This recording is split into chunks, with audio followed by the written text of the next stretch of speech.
আসসালামু আলাইকুম, সবাইকে স্বাগত জানাচ্ছি বিডিফিউসে। আপনাদের সাথে আছি আমি ফাহাদিয়া মিতো। দক্ষিণ এশিয়ায় সাম্প্রতিক বছরগুলোতে যুব সমাজের নেতৃত্বে এমন কিছু রাজনৈতিক আন্দোলন ও বিদ্রোহ ঘটেছে যা দীর্ঘদিনের প্রতিষ্ঠিত ক্ষমতা কাঠামোকে নাড়িয়ে দিয়েছে এবং শাসন পরিবর্তন ডেকে এনেছে। বাংলাদেশে ২০২৪ সালের বিশাল ছাত্র আন্দোলন থেকে শুরু করে ২০২৫ সালের সেপ্টেম্বরে নেপালের জেনারেশন জেডের বিদ্রোহ, এই ঘটনাগুলো পুরো অঞ্চলে এক নতুন তরঙ্গ তুলেছে। এই আন্দোলনগুলো মূলত একই ধরনের সমস্যার প্রতিফলন: অর্থনৈতিক স্থবিরতা, বেকারত্ব, দুর্নীতি, সুযোগের অভাব এবং রাজনৈতিক বঞ্চনা। আবার এগুলো ঘটেছে ডিজিটাল সংযুক্ত এক প্রজন্মের মধ্যে, যারা সামাজিক যোগাযোগ মাধ্যমে একে অপরের সঙ্গে যুক্ত এবং সংগঠিত হতে পারছে দ্রুত। ফলাফল হিসেবে বাংলাদেশে শেখ হাসিনার সরকারের পতন ঘটেছে, আর নেপালে কেপি শর্মা ওলিকে পদত্যাগ করতে হয়েছে। অনেকে এই ঘটনাগুলোকে আরব বসন্তের সঙ্গে তুলনা করেছেন, যেটি ২০১০ থেকে ১১ সালে মধ্যপ্রাচ্য ও উত্তর আফ্রিকায় যুব সমাজকে কেন্দ্র করে কর্তৃত্ববাদী শাসনকে চ্যালেঞ্জ করেছিল। তবে দক্ষিণ এশিয়ার প্রেক্ষাপট ভিন্ন। এখানে রাজনীতিতে প্রভাবশালী পরিবার ও বংশানুক্রমিক নেতৃত্বের দাপট আছে, দুর্বল গণতান্ত্রিক প্রতিষ্ঠান রয়েছে এবং সামাজিক অসমতা স্পষ্ট। ফলে এখানে যে বিদ্রোহগুলো হচ্ছে সেগুলো একই সঙ্গে স্থানীয় বাস্তবতা ও বৈশ্বিক অভিজ্ঞতার মিশেল। বিস্তারিত ওয়াহিদ ফারুকের প্রতিবেদনে।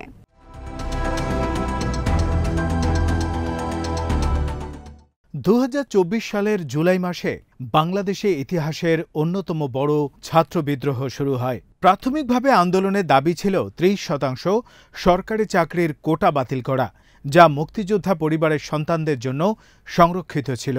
অনেকেই এটাকে প্রাতিষ্ঠানিক পক্ষপাত বা প্রজন্মগত বৈষম্য হিসেবে দেখেছিল।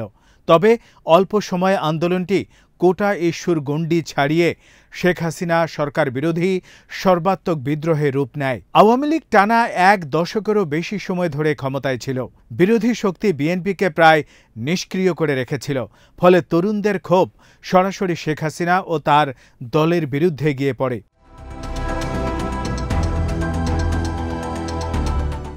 আওয়ামী লীগ অভিযোগ তোলে এর পেছনে বিএনপির ষড়যন্ত্র আছে। পাকিস্তানের আইএসআইও নেপথ্যে কাজ করছে। অন্যদিকে নিষিদ্ধ জামাত ইসলামী ও ছাত্র শিবিরের সম্পৃক্ততাও আলোচনায় আসে। মার্কিন প্রভাব নিয়েও সন্দেহ প্রকাশ করে ক্ষমতাসীনরা।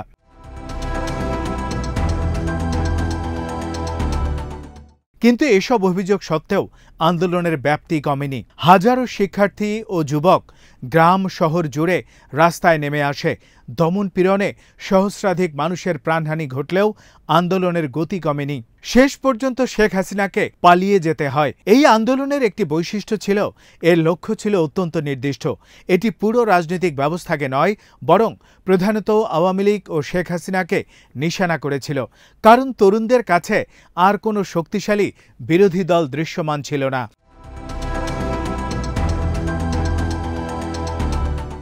$২০২৫ সালের সেপ্টেম্বরে নেপালে ঘটে আরেকটি নজিরবিহীন যুব বিদ্রোহ। হঠাৎ করে সরকার ২৬টি সামাজিক যোগাযোগ মাধ্যম বন্ধ করে দিলে ছাত্র সমাজ ক্ষোভে ফেটে পড়ে। এটি তারা দেখেছিল মত প্রকাশের স্বাধীনতায় সরাসরি আঘাত হিসেবে।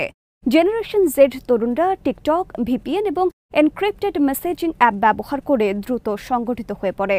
তাদের স্লোগান ছিল, প্রত্যেক গ্রাম থেকে ওঠো, প্রত্যেক শহর থেকে ওঠো। ব্যাপক মিছিল, মহাসমাবেশ শুরু হয়, সরকারের ওপর চাপ বাড়ে। দমনমূলক ব্যবস্থায় বহু মানুষ নিহত হয়েও আন্দোলন থামেনি। অবশেষে প্রধানমন্ত্রী কেপি শর্মা ওলিকে পদত্যাগ করতে হয়।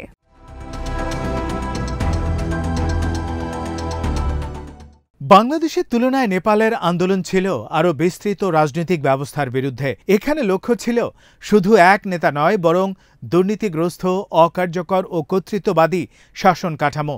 বাংলাদেশ ও নেপালের আন্দোলনের মধ্যে কিছু মৌলিক মিল রয়েছে, যেমন অর্থনৈতিক হতাশা, রাজনৈতিক বঞ্চনা এবং ডিজিটাল শক্তি। নেপালে সোশ্যাল মিডিয়া ছিল প্রধান হাতিয়ার, তবে পার্থক্য আছে। বাংলাদেশে আন্দোলনের মূল নিশানা ছিল সরকার ও শেখ হাসিনা, কিন্তু নেপালে বিদ্রোহ গোটা রাজনৈতিক ব্যবস্থার বিরুদ্ধে।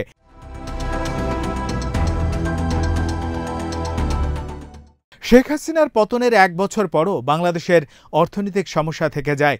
অন্তর্বর্তী সরকার জনগণের প্রত্যাশা পূরণে তেমন কোনো অগ্রগতি দেখাতে পারেনি। প্রতি বছর ২০ লাখের বেশি নতুন চাকরি প্রার্থী আসছে, কিন্তু সরকারি চাকরিতে সুযোগ মাত্র ১৮,০০০। যুব সমাজের ৩০% শিক্ষা, কর্মসংস্থান বা প্রশিক্ষণের বাইরে। নারীদের বেকারত্ব পুরুষদের তুলনায় অনেক বেশি, যা প্রায় ২৩% বনাম ১৫%। শিল্প খাত ও বেসরকারি চাকুরিতে সুযোগ সীমিত, আর সরকারি চাকুরিতেই অনেকে আশ্রয় খোঁজেন। ফলে তরুণদের ক্ষোভ প্রশমিত হয়নি।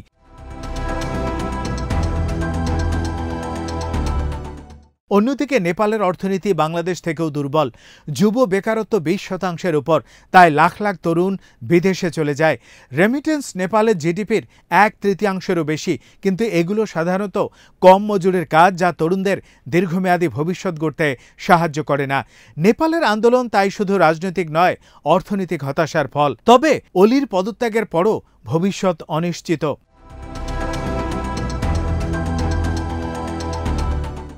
বাংলাদেশ ও নেপালের আগেও দক্ষিণ এশিয়ায় বড় যুব বিদ্রোহ হয়েছিল শ্রীলঙ্কায়। ২০২১ সালে হঠাৎ করে রাসায়নিক সার নিষিদ্ধ করে সরকার। এর ফলে ধান ও চা উৎপাদনে ব্যাপক সংকট দেখা দেয়।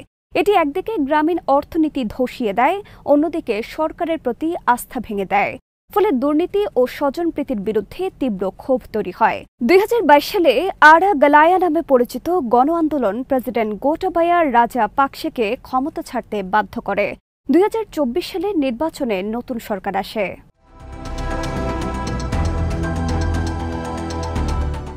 দক্ষিণ এশিয়ার এই তরুণদের বিদ্রোহগুলোর সঙ্গে আরব বসন্তের মিল রয়েছে।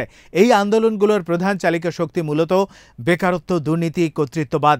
এছাড়াও মত প্রকাশে বাধা প্রদান, যেমন ফেসবুক, টুইটার, টিকটক, সব জায়গায় নিয়ন্ত্রণ আরোপের চেষ্টা করা হয় স্বৈরাচারী শাসকগুলোর পক্ষ থেকে। তবে আরব স্প্রিংয়ের সাথে এই আন্দোলনগুলো মোটা দাগে অনেক পার্থক্য আছে। যেসব দেশে আরব বসন্তের হাওয়া লেগেছে, সেসব দেশ শুধুমাত্র প্রতিবাদ বিক্ষোভ দিয়েই লক্ষ্য অর্জিত হয়নি। অনেক দেশে গৃহযুদ্ধ হয়েছে, যেমন লিবিয়া, সিরিয়ার গৃহযুদ্ধ। অথচ দক্ষিণ এশিয়ায় এখনও তা হয়নি। আরব বিশ্বে শক্তিশালী বিরোধী বিকল্পের অভাবে আন্দোলন ভেঙে পড়েছিল। দক্ষিণ এশিয়াতেও দলীয় রাজনীতির প্রভাব প্রবল, তবে তরুণরা ক্রমশ বিকল্প শক্তি হিসাবে আবির্ভূত হচ্ছে।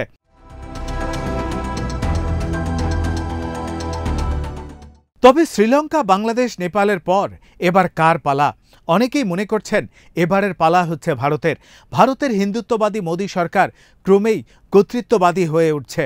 ধর্মীয় স্বাধীনতাই শুধু নয়, সমাজে জাতপাত ভেদে প্রচুর বৈষম্য ও অরাজকতা তৈরি হয়েছে। নিজ দেশে নাগরিকদের ভোট থেকে দূরে রাখার জন্য যেমন এনআরসি বা জাতীয় নাগরিকপঞ্জির নামে বিরোধী মতকে কোণঠাসা করার চেষ্টা করা হয়েছে, তেমনি উন্নয়ন ও উন্নত ভবিষ্যতের গালগল্প করা হলেও প্রচুর বেকারত্ব বেড়ে গেছে। মানুষের জীবনমান কয়েক গুণ নিচে নেমে গেছে বিগত কংগ্রেস সরকারের সময়ের তুলনায়।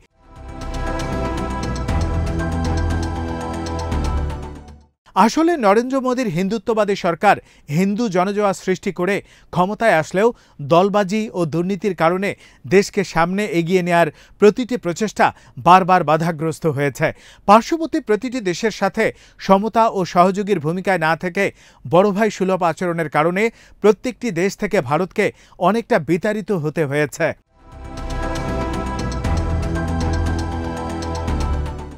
নেপাল দক্ষিণ এশিয়ার তৃতীয় দেশ যেখানে সরকার পতন ঘটেছে। ভারতের জন্য এটি কেবল প্রতিবেশীর সংকট নয়, কৌশলগত গুরুত্ব বহন করে। নেপাল ভারতের ১৭৫০ কিলোমিটার খোলা সীমান্ত আছে। লাখো নেপালি ভারতে বসবাস ও কাজ করে। গোর্খা সেনারাও ভারতীয় সেনাবাহিনীতে কাজ করে। নেপালের আমদানি রপ্তানির বড় অংশ ভারতের সঙ্গে। বছরে $৮.৫ বিলিয়ন বাণিজ্য। আর সবচেয়ে বড় সমস্যা হচ্ছে নেপালের উত্তরে চীনের পশ্চিম theatre command, belt and road initiative চীনের প্রভাব বাড়ছে। তাই নেপালের অস্থিরতা ভারতের জন্য সীমান্ত নিরাপত্তা, শরণার্থী প্রবাহ, বাণিজ্য বিঘ্ন সব ক্ষেত্রেই ঝুঁকি তৈরি করে।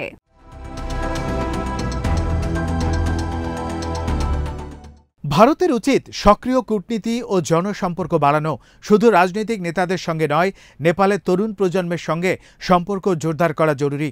বৃত্তি, সাংস্কৃতিক বিনিময়, ডিজিটাল সহযোগিতা এগুলো জোর দিলে ভারতের ভাবমূর্তি অনেকটা ভালো হতে পারে। অন্যথায় চীন এই শূন্যস্থান পূরণ করবে। বাংলাদেশ, নেপাল, শ্রীলঙ্কা 3 দেশেই সাম্প্রতিক বিদ্রোহ প্রমাণ করে দক্ষিণ এশিয়ার তরুণ প্রজন্ম এক নতুন রাজনৈতিক শক্তি হয়ে উঠছে। তারা দুর্নীতি, স্বজনপ্রীতি ও কর্তৃত্ববাদ মেনে নিতে রাজি নয়।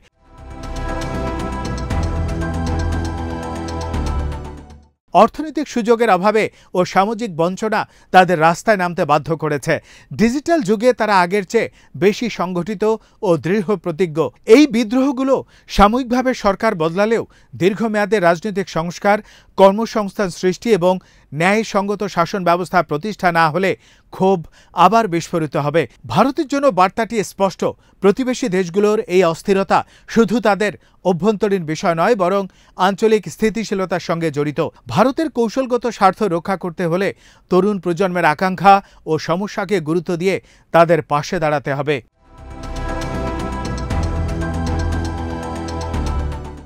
আজ এখানেই শেষ করছি। সবাই ভালো থাকুন, সুস্থ থাকুন আর দেখতে থাকুন বিডি নিউজ। চ্যানেলটি ভালো লাগলে সাবস্ক্রাইব করুন, সংযুক্ত থাকুন আমাদের ফেসবুক পেজে। আল্লাহ হাফেজ।